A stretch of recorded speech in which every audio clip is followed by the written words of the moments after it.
Let's be honest, Ping have been renowned for making some of the best products when it comes to the game of golf, starting with their putters, moving into their irons, and especially when we're talking about their drivers, because there's lots of players out there on tour using their drivers that are not actually paid or contracted to use them. So what makes them so good? Well, in today's video, I thought we'd do a little head-to-head. I've got the Ping G430 Max driver, and I've also got the Ping G440 Max driver. I'm going to put them to the test and see which one actually performs the best. So let's get in the studio and take a closer look. I've got to say, Ping do make great clubs. I've talked about that before, but they do feel great when you hit them off the face. And this is the first time visually that I've actually put these drivers together. So we're seeing this together, you and I. And I actually didn't think, considering I've reviewed both of these clubs, that there would be a great deal of difference, but visually there actually is a little bit of a difference. Even though we've got the turbulators on both of these drivers, that there is put there for aerodynamics, and a lot of people don't actually like the turbulators, which kind of puts people off from using them. I actually don't dislike them. I actually find that I'm able to frame the ball up really quite easily, so I don't need a marking on top of the driver to be able to sort of line up to the center of the ball. I use the turbulators to be able to dial me in visually into the golf ball. Now, the other thing that you're going to notice straight away is that we've got a slight difference in the look on top, from a slightly glossier look out of the G430 compared to a more of a matte finish out of the G440. It's not a great deal of difference, but there definitely is a slight difference there.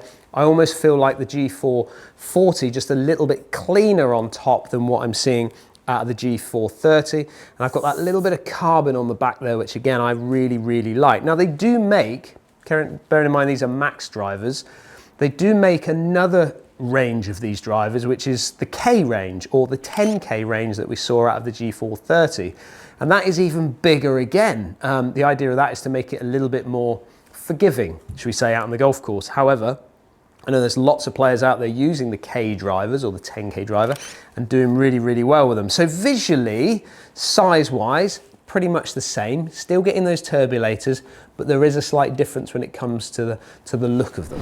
Now, one thing that I've noticed personally is just there is a slight difference in the sound of these two drivers. The G430 that I've got in my hand here right now is a much louder sound off the face. And you've got to remember, going from generation to generation, they're going to get feedback from tour players, but they're also going to get feedback from the amateur golfers out there that probably go and do fittings at Ping's HQ, whether it's in the United States or in the UK over here. They're going to give us feedback as well. And I got to say that moving into the G440, which we're going to hit in just a moment, I'm definitely getting a sense of a duller sound off the club face. The other thing that Joe on camera mentioned was that he much preferred the kind of colour effect of the G430 over the G440. The G440 reminding him maybe of the old G range drivers in that blue effect. Whereas on the G430, we've got that kind of lime green, I would say, which I do like because it does pop out a little bit nicer on the shelf. And I don't disagree with him, because when you pick it up and you look at it, it does look quite quiet, if I'm honest with you, visually looking at that bottom of that driver. However, I much prefer, I don't know, it's like less is more a little bit when it comes to looking down at the G440 compared to the G430. And to be fair, you know, once you've picked up that driver off the shelf and actually then start, this is the main focus as far as I'm concerned, is what does it look like when it sets up down by the ball? And there is a little bit less is more going on top of this driver compared to the G430.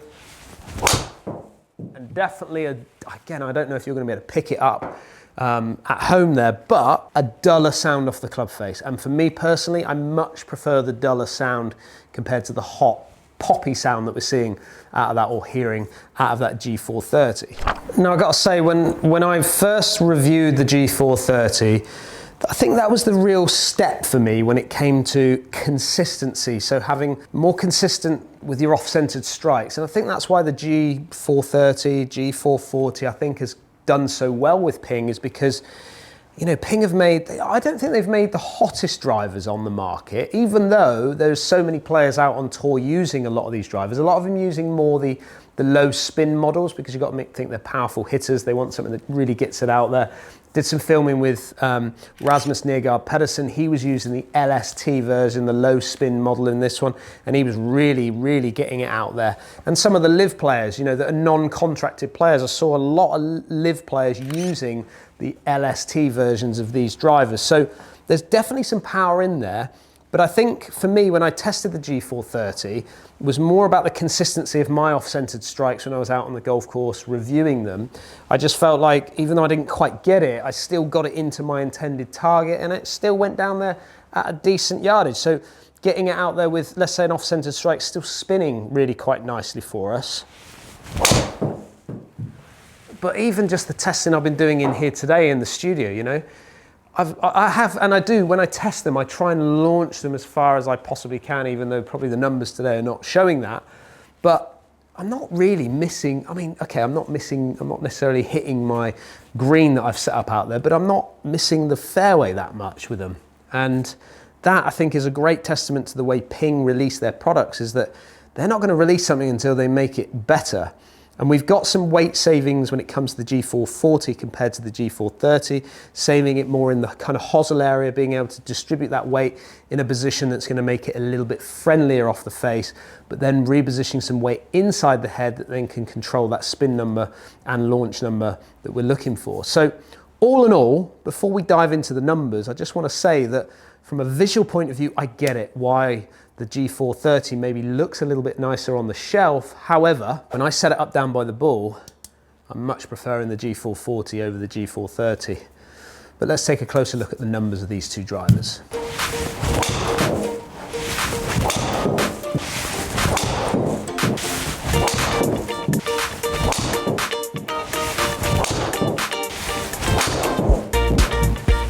So looking at the numbers, I've got 5 shots that I've hit with both clubs. I've hit a lot of shots in the studio today. So 5 decent shots with both these clubs, and the numbers are really quite interesting. If I'm brutally honest with you, I wasn't really expecting a great deal of difference when it came to maybe yardage or even dispersion, because remember, we've got the same shafts, the same lofts, everything is pretty much the same when it goes from a head-to-head point of view. However, there is some slight differences.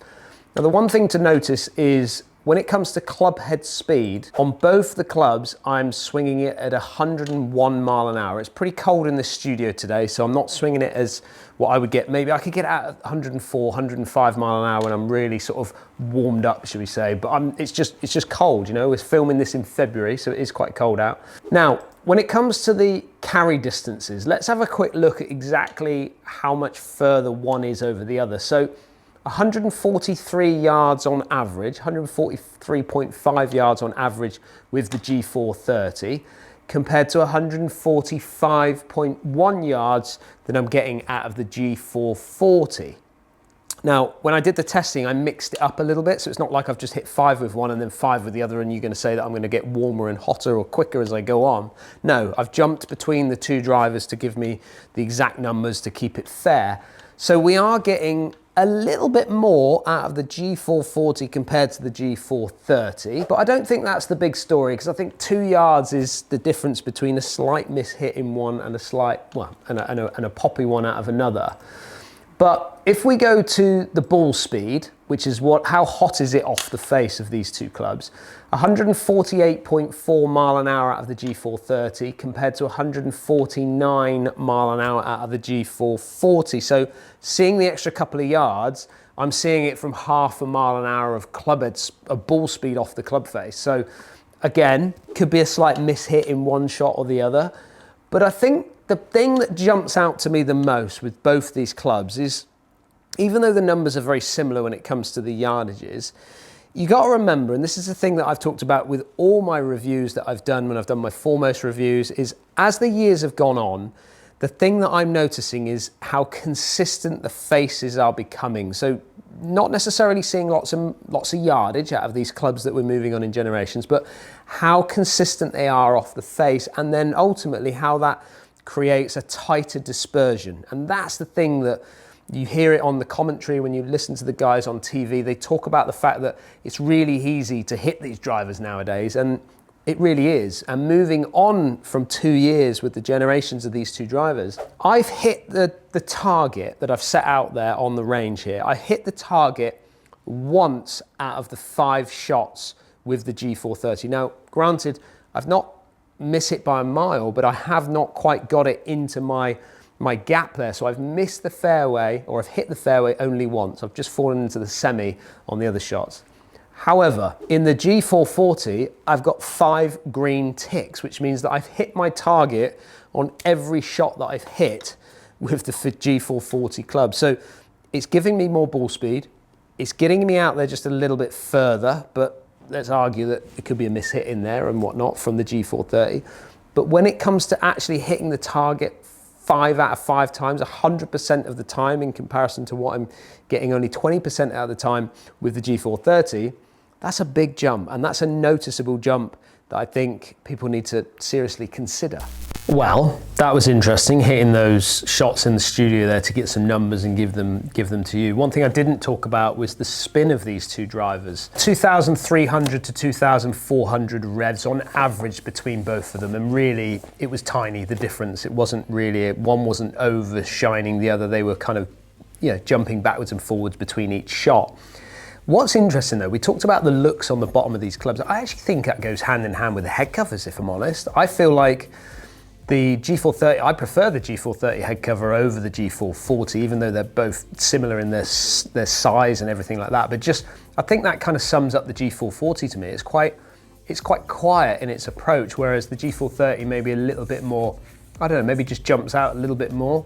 Probably prefer that one over that one. However, you've got to remember where these companies are when it comes to who's going to be replacing their driver. If you're somebody that is using the G430, do I see a big gain or a big move of going into the G440 from a distance, from a ball speed point of view? Not really, and I'm not sure you're going to see a great deal of difference necessarily out on the golf course. However, what I would say, if you're somebody that is in a G430 who is maybe missing a few fairways and is looking for a little bit more consistency, then definitely, from what we saw, then definitely the tech is going to be there when it comes to the G440. But Ping aren't really focusing on you golfers that are using G430. They're focusing on you players that are using G410 and G425s and even previous to that, because they know that the gains that they've made coming into these two models is definitely an improvement from those generations. So 4 to 6 years, 4 to 7 years is kind of like the number of when players are going to look to maybe change their driver. We're definitely seeing some improvements there. It's negligible. It really is negligible. It's tiny amounts. But Ping, as I've always said, and they've repeated it when I've been to see them at their Arizona factory, is that they do not bring something out until they're 100% happy with the improvement they've made. And I'm definitely seeing an improvement when it comes to the looks in the G440. I'm definitely seeing an improvement when it comes to the sound of the G440 for me personally. And when it comes to the performance, if I'm gonna get 100% of fairways when I'm out on the golf course and still get it out there at a good yardage, then it's an absolute win for me. But I'd like to hear down in the comments, are you a G430 player? Are you a G440 player? Are you considering looking at the G440? And like I always say, if you are going to do that, make sure you go and test them properly and get fitted for your drivers. Don't forget, if you're new to the channel, hit that subscribe button, and I will see you again, hopefully on the next video.